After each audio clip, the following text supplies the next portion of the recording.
Welcome, everyone. My name is Sharon Danzger. I am a productivity consultant and performance coach. And today marks the first in a series of webinars being offered by the alumni of the University of Pennsylvania's Master of Applied Positive Psychology program. And today I have with me a classmate of mine, Billy Love, who is going to help with monitoring both the chat and the Q&A. So Billy, if you can take your video off mute and just say hi to everyone so they could see you. The man behind the curtain, there's Billy. Yes. So feel free, you can put comments and stuff in the chat box, but it would be ideal if all of your questions go into the Q&A box. So today I'm going to be talking to you a little bit about how you can be successful working from home, optimizing both work and well-being. And this conversation is pretty much divided into three key areas. The first is structure, and many of these suggestions won't be new because I've seen them all over the internet, but hopefully they will be organized in a way that you find helpful. Then we're going to talk a little bit about connection and also well-being, because how awesome would it be for us to come out of all of this, at whatever point in time that is, better and stronger than before. So starting with structure, most of us, when we're used to going to an office, have a pretty set morning routine. So we wake up, we get showered, whatever your commute is like, and to the extent possible, you really want to keep those things constant. So wake up as if you were actually going to the office. Get out of your pajamas, shower, put on clothes. It doesn't have to be formal, but something different than pajama pants. And I know that many people are now struggling with having kids at home, and especially young kids. And if you think about kids who are school age, they also have a morning routine. So to the extent that you can ask them, you know, on a day when you're normally going to school, what are 2 or 3 things that you do every morning? And your child might say, well, you know, I get out of bed, I make my bed, we hope. And then I also, before I get on the bus, I take a snack from the snack drawer, I put it in my backpack, and I give you a kiss on the cheek goodbye. Well, the truth is they could still be making their bed. They could still take their snack out and have it ready, and they can still give you a kiss on the cheek. And if all of those things are part of their normal morning routine before they go to school, how awesome would it be if you did that even while they're schooling at home? It's going to trigger their brain that this is a school day. So that's really what the morning routine is all about, triggering your brain that it's time to get to work and pay attention and focus. So a couple of ideas that have been suggested to me by some people who have heard this webinar. One is, if you take a travel mug on your commute each morning, why not use that at home? Part of that is your morning routine. And some people actually go so far as to walk out the door of their apartment or their house and walk back in. So really, it has to be what works best for you, but see if you can identify those things that are going to trigger your brain that it's time to get to work. Now, the next area is not necessarily easy, especially, you know, I live in the New York metropolitan area, and I've spoken to a lot of companies where most of their employees are in apartments. To the extent possible, it's really great to have a dedicated workspace. One thing that we do know, however, is when we're working from home, it turns out that we sit much more than if we were in an office with other people, where we get up, we walk around. So a portable standing desk can be a great way to prevent yourself from sitting for very long periods of time. They say that sitting is now the new smoking, so you really don't want to sit for extended periods of time. And on Amazon, they have portable standing desks for about $40 or $50. The other thing is, unlike a month ago, where if you told somebody you were working from home, they thought that was a great employee benefit. Now it's not really viewed as such a great thing, especially because it might not just be you working from home. It could be a partner or spouse or kids in college. So you might have additional noises and distractions that you did not have before. So think about headphones. Noise canceling headphones are great, or even headphones where you're listening to music. One word of caution is, when we listen to music with lyrics, it's drawing on the part of our brain that processes language. So whether you're reading or writing, it can conflict with our brain listening to music. One woman once shared with me that she was listening to music on her headphones because she was in an open workspace and typing an email. And thankfully she read the email first, because it turns out she had actually typed the lyrics to a song into the email. Other people have told me they listen to music all the time and it does not interfere at all. So I leave it up to you. All I can do is share what I know. If it doesn't interfere with your working, that's great. In addition to classical music, which is sort of the obvious music to go to without lyrics, if you go on YouTube, they also have playlists to focus. It's also a time to be creative. So if you're working at home with kids and other adults, you might want to think about a way to signal to them that it's not a great time to be interrupted. When you're doing your deepest work, it's hard if people are constantly interrupting you. So you might want to just print out a stop sign and have something to indicate if it's red or green when people can come by and you'll be available to them. So when I was putting this together, I thought, well, what gets in the way of people being productive working from home? And in my experience, one thing that gets in the way is video games. And I know that often surprises people, but I do like to play video games.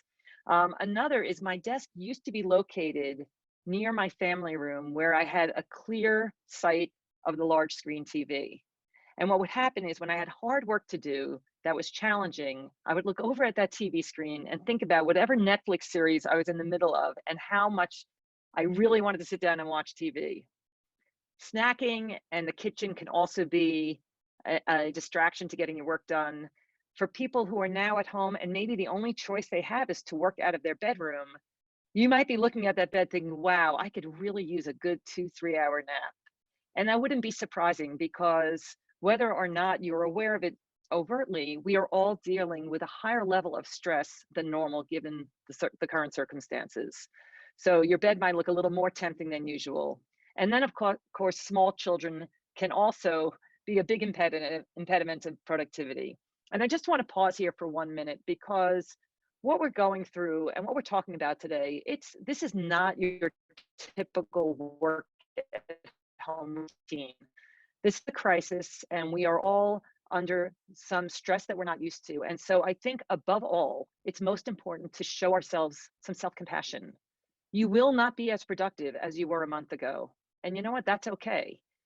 The goal here is to find a way to move forward, maybe not at the same pace, but in a way that we feel confident and comfortable, and also are in touch with how we are actually feeling. So some things about structuring your workday, and the truth is some of these things are going to also apply for when you go back into a more typical office situation. And the first is planning your day the night before. This helps you to prioritize. And when you put your head on the pillow, instead of your mind going through that process, oh, I wonder what I'm going to do tomorrow. What's next? What's most important? What do I have to get done?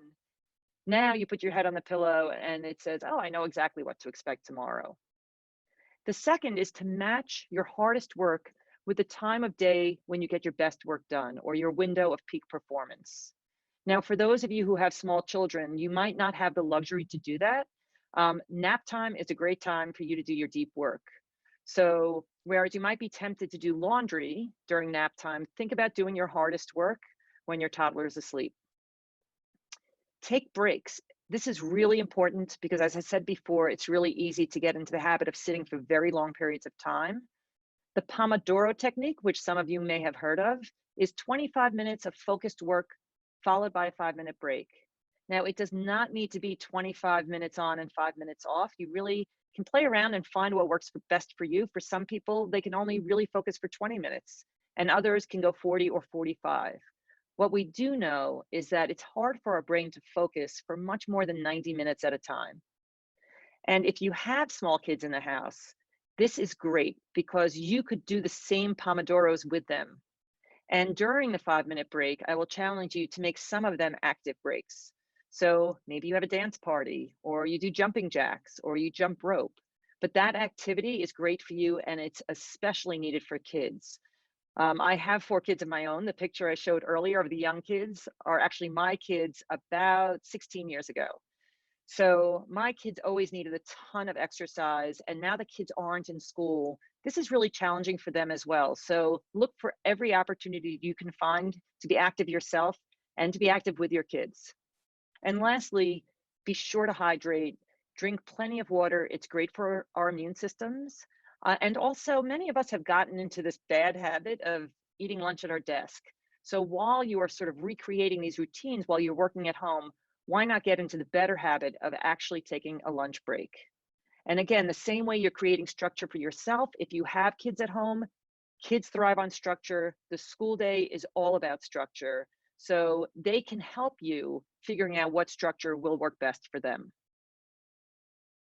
So when it comes to structure, it can be really hard to reduce the temptation of things that are in your home that are not in your workplace. So how can you resist the siren's call of binging on Netflix, the comfort food you stocked up on, social media, or video games? So for me, what I found was I set some hard and fast rules and boundaries. Number one is I do not watch any TV until after dinner time. That is the sign to me that my workday is over is dinner. And after dinner, I get to watch TV. The other thing is when you're doing deep work, we have much more incoming now, information and news about the virus. So if you can go into airplane mode when you're doing deep work, you'll be less distracted. Also turn off the notifications. Not only will it limit the distractions and interruptions, but keep in mind that that's a lot of negative news coming at us. And we already have a negativity bias. So we need to actually look for opportunities to bring more positive emotions into our day to help balance that out. So the same way we have a morning routine to trigger our brain that it's time to pay attention and focus, it's also really helpful to have an end of day routine, something you do to trigger your brain to rest and relax. So it might be spending the end of the day figuring out your plan for the next day and going through your to-do list. It might be, if you have the luxury of a separate room to be working in, just turning out the light and closing that door, or just shutting down your computer. Anything that can signal your brain that your workday is over, because remember, we're under the same roof. So how do we know when our day starts and ends? And it's really very easy to let the two of them just go right into each other. So it's nice to have that separation. So Billy, I'm going to check in with you and see if any questions came up in this first section.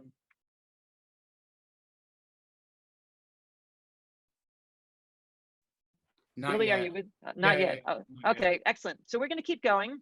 The next section is really about connection.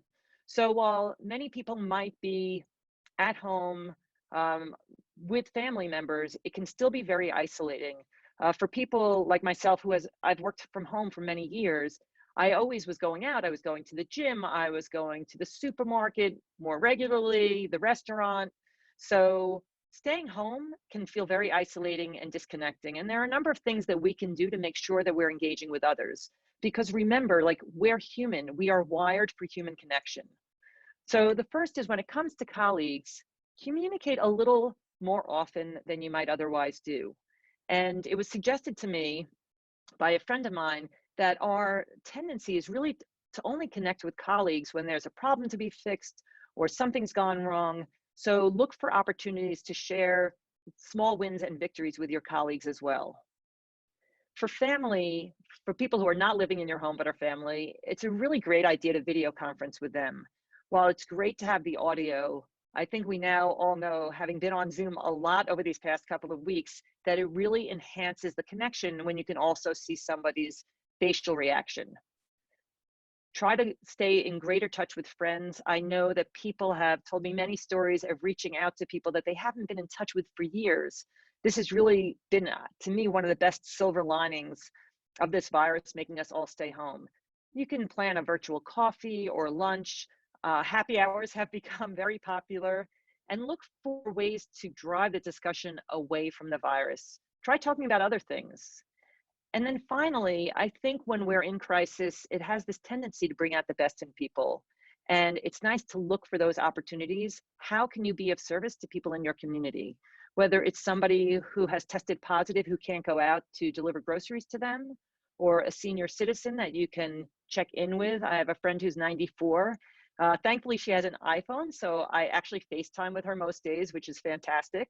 I'm looking at her forehead most of the time, but that's fine. And I know that she looks forward to those daily check-ins. So think of how you might be able to be of service to people in your community.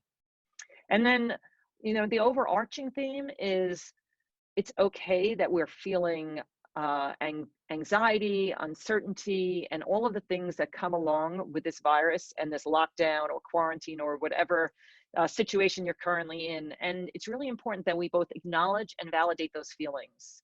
And each person is going to be reacting differently to the situation, and that's okay. So it's unlikely that people will be as productive as they were before, and that's fine. And they need to know that that's fine. So for those of you who are in management positions, I think one of the kindest things that you can do is be empathetic and understanding that everybody is dealing with challenges around this virus and this situation. And I also wanted to share with you this fantastic chart that I got from the positive psychology program, and it's called an emotion meter. And so they list 100 emotions here, and you can see on the left side, it goes from low energy at 1 to high energy at 10. And then along the bottom, you have the pleasantness going from very unpleasant, despair at 1, to very high pleasantness at serenity at a 10. And I think many of us right now are living in that red area.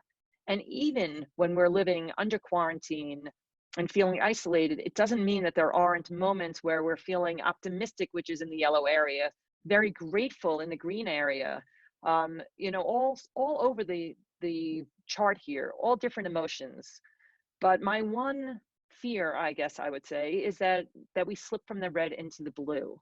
And to the extent we can help each other to sort of move towards the right on this chart, we will all end up being better off, because it's really easy if people are isolated and lonely and alone to go into that blue area. So I think as a large community, we need to look for ways to bring more positive emotion and support into people's lives.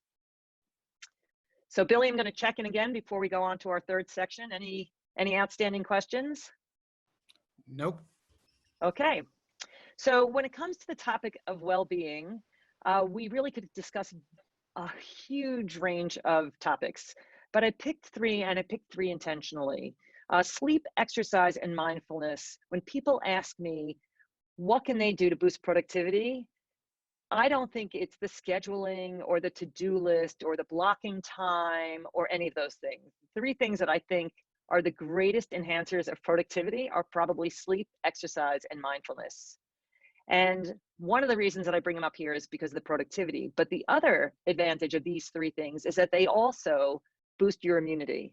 And while I really appreciate that the guidelines that we are currently under are intended to keep us away from the virus so that we are less likely to come into contact with the virus, if we do come into contact with the virus, boosting our immune system is something that we have greater control over, that can help reduce the impact. So the first thing I want to talk about is sleep hygiene. And I think we really tend to underestimate how much we need sleep, not just for our body to recuperate, but also our brain.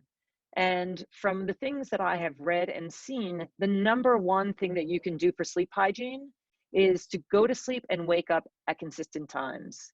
And I don't think by consistent they mean exact, like, oh my goodness, it's 11 o'clock p.m., I have to be asleep. But I think within an hour of a set time to go to sleep and wake up helps to set your body's circadian rhythms so that there's some consistency. We also want to aim for 7 or 8 hours of sleep a night. And many of you, I know for me, I have found that I have been more tired, and I know that that's from the underlying stress of the virus. Not that I have it, but I just worry about it. So if you're finding that you're sleepier than usual, that's totally normal, but do try to get a little extra sleep. Give your body what it needs. We know that screens before bedtime, they emit blue light, and that can mess up with the release of melatonin, which is a hormone that signals our body that it's time to get ready to go to sleep. So you want to try to avoid screens before bedtime. And then things like a cool room and blackout shades help to improve the quality of our sleep. So you don't need to do all of these things. If you only do one, I would suggest that you try with the consistent wake and sleep time. And now that we're not out partying till late hours of the night, it should be a little bit easier. So the second thing I wanted to cover is exercise, and I'll include movement in there as well, because I think most of us know that we're supposed to get some cardio exercise a few times a week, but it's also important that we don't sit all day. So I can't say enough how awesome it is to try to get outside and get fresh air while we still can. I think some areas you might not be able to around the world, but if you are in an area where you are permitted to go outside, I highly recommend it, even when it isn't that nice out. The fresh air is known to be great for our overall well-being. If you can exercise while you're out in the fresh air, even better. For those of you who are used to going to the gym on a regular basis and all the gyms are closed, think about how you can create your own little small gym at home. So the exercise bands that they have in a lot of gyms, you can buy a package of them on Amazon for about $30. Jump ropes are amazing cardio exercise, although I learned for me they are not great for my knees, but a jump rope is about $10. So for $40, you can have your little own home gym that doesn't take up a lot of space and isn't heavy weights.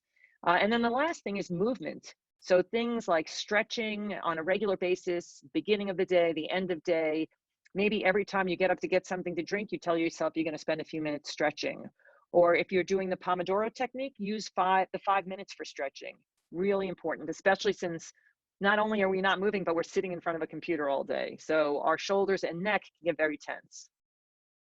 And then the last thing I wanted to cover is around mindfulness. And I have noticed that I have started to include mindfulness in just about every workshop that I teach because it has so many benefits. And there has really been an explosion around the topic of mindfulness over the past 20 years and tons of research. So I want to share with you some of my top takeaways from the research. The first is that it reduces activity in the part of the brain where anxiety lives, which is the amygdala. It helps us sleep better. It increases our working memory. So that's the part of our brain that reaches into past experiences and different resources to help us creatively problem solve. It reduces symptoms associated with depression. It improves our ability to focus and concentrate. As I mentioned earlier, it boosts our immune system. And at its very basic form, it's free. Because if you're just focusing on breathing, you've got that, right? So I thought what I would like to do here is a really brief guided meditation experience so that you can see what it's like. I'm going to take my AirPods off so that you can hear the sound. And while I'm doing that, I just invite you to find a comfortable position with your feet firmly on the floor.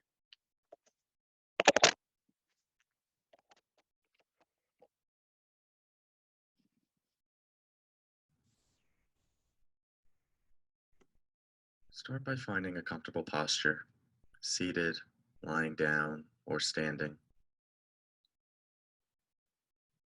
To settle, let's just take a nice deep breath in through the nose and let it out slowly through the mouth, inviting the jaw to soften, the shoulders, the belly, and the hands.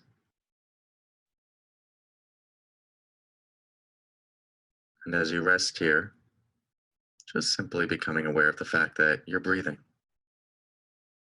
Or we might say that this body is breathing you.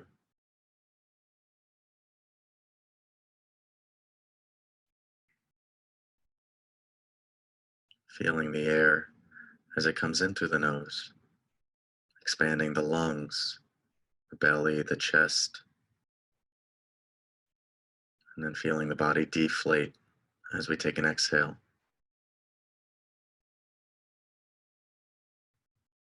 And very simply, all we're doing is just following the sensations of the breath, moment by moment.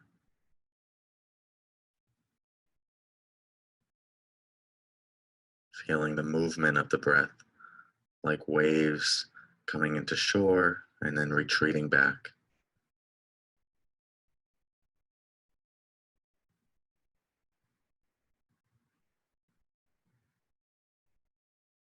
And as the mind wanders, which it always will, you don't have to beat yourself up.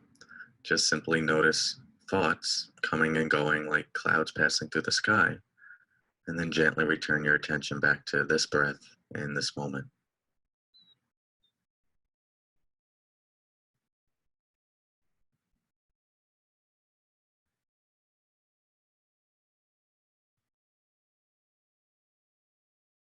Right now, nowhere else you need to be, nothing you need to achieve, and no problems you need to fix.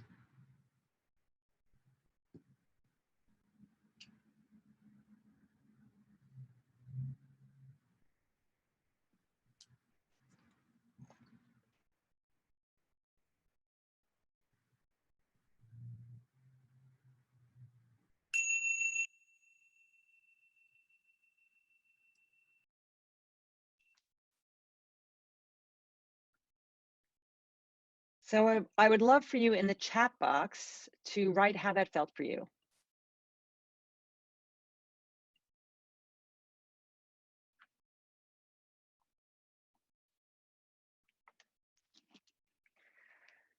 So warm, terrific, calming and centering, restful, relaxing, focusing, Gortar. Focus, not easy to relax. Your body is breathing you, yes.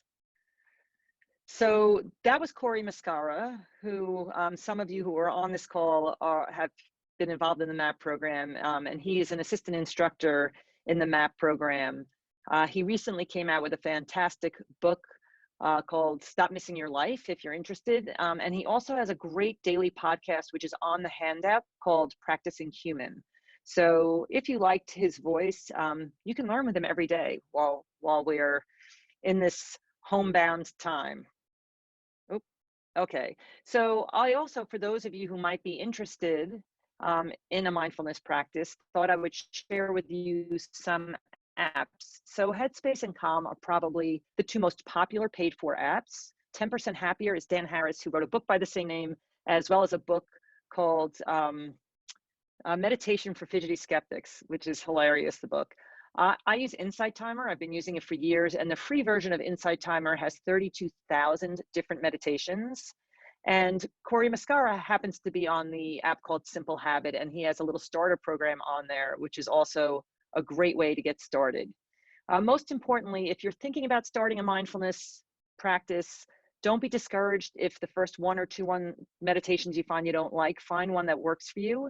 And by the way, for many people, meditation isn't their doorway to mindfulness. For some people, they use the shower every day, and they decide that in the shower, they are going to let the water run down their body. They are not going to ruminate about the past. They are not going to worry about the future. They're just going to be totally present with the shower, the shampoo, the water. That's a mindfulness practice. For people who are runners, they tell me that when they experience a runner's high, they are fully present in the moment. There's no pain, there's no worry. It's that being right in that zone. So find what works for you, but I do encourage you to find a mindfulness practice that works for you, because it really is so, so powerful. And I think particularly in the time that we're going through, it can be really helpful. So I wanted to do a quick recap because I covered a lot of topics, and it's a recap of the top 20 strategies that I've covered. And what I'm hoping that you'll do as we go through them is to find the one or two things that you feel you can easily do and put into place, and they will have a big impact. And when those settle down and it's part of your normal routine, go back to the list and pull another. I see that somebody asked if there was a handout. I emailed everyone who had registered by about 2:30 a handout. It should be in your email inbox.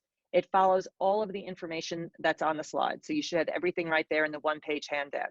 If you did not get it, please feel free to email me. My email address is sharon@controlchaos.org. Okay, so let's go through these. So the first one is wake up as if you're going to the office. Shower and change out of your pajamas. I was told I had that in the wrong order. Get out of your pajamas and then shower and change. Create a morning routine that primes your brain, letting it know it's time to pay attention and focus. See if you can dedicate a workspace, even if it's a folding table that gets put away at night. Consider a standing desk or headphones to block out distractions. What are your obstacles to productivity, and what boundaries or rules can you create around them? Plan your day the night before. Match your hardest work with a time of day that you work best, your window of peak performance. Try the Pomodoro technique. Play around with it to find the time of focus and the time of break that works best for you. But I highly recommend do not flip them with 5 minutes of focus and a 25-minute break. Hydrate, drink plenty of water. Take a break for lunch. Maybe meet up with a friend virtually. Create an end-of-day routine to trigger your brain to rest and relax. Communicate with your colleagues frequently, clearly, and be sure to share the positive stuff with them. Video conference with your family. Set up virtual coffee, lunch, or happy hour with friends. How can you be of service to your community? How can you support others? Acknowledge and validate your own feelings and those of others. Practice good sleep hygiene. Get outside if possible. and prioritize exercise, movement, and mindfulness. So that's what I have prepared for today. If people have to go and hop off, it's totally fine. But in the meantime, I'm going to stay on for a while, and Billy is going to let me know what questions you guys have. Okay. The first question is from Krista. It says, how do you go about creating collective structure in an environment where there are 3 adults, of which 2 can work remotely and the other is completely off work right now? So, you have to repeat that to me. So there's 3 people in a home. Yeah, there's 3 people in a home, 2 work remotely, and 1 is completely off work. Well, so the one who's completely off work doesn't need any structure, although it would probably serve them well to have some structure. I don't know if they're off work or out of work. If they're out of work, they can certainly use this time to start preparing for how they're going to find a new job, which I think will be more uncommon in the next few weeks. And also to maybe have a discussion among the 3 people living together about what the expectations are. Because if one person is watching TV in a common area where the other 2 are trying to get work done, I imagine that will be very challenging. So I think, it's really a matter of, as a group, coming up with something that works and some compromise going on there. Okay, another question by Lee. It says, do you find that there's a particular time during your day that is most effective to practice mindfulness? Oh, well, for me, I actually do it in the morning and at night. I think it varies by person. A lot of people have told me that they like the morning because it starts their day off with a certain feeling of groundedness. I started doing it at night actually when I went back to school and found that there was so much intellectual stimulation that when I tried to go to sleep at night, my brain was going 100 miles a minute. And so I started that a few years ago. I really never stopped because I find that it kind of settles my mind to do a meditation at night as well. I think with any kind of habit, if there's some kind of consistency around it, you're more likely to do it. So if you can add it onto something that you're already doing, like before I have my coffee, if you know you're going to have coffee every morning, before I have my coffee, I'm going to meditate for 2 minutes. And the other thing is, with all new habits, I always suggest, I believe strongly in BJ Fogg's tiny habits theory, start really, really small. So when I first started meditating, I started with 2 minutes, and sometimes I felt like I was going to jump out of my skin. It felt like forever. The meditation you guys did today was just under 3 minutes. So start with something small so you build your confidence around that practice and it becomes easier. For me, I actually just started in January, having read BJ Fogg's new book, Tiny Habits. I decided that I wanted to pick up the habit of running, which I'm really horrible at. And I started with a minute. And then every time I ran, I would increase it by 15 seconds, like literally tiny, tiny increments. Then I got up to about 4 or 5 minutes. I thought, okay, I can increase it by half a minute. And now I've been increasing by a minute. And today I did 16 minutes. And that felt like unbelievable to me because I started at a minute. So just start really, really small.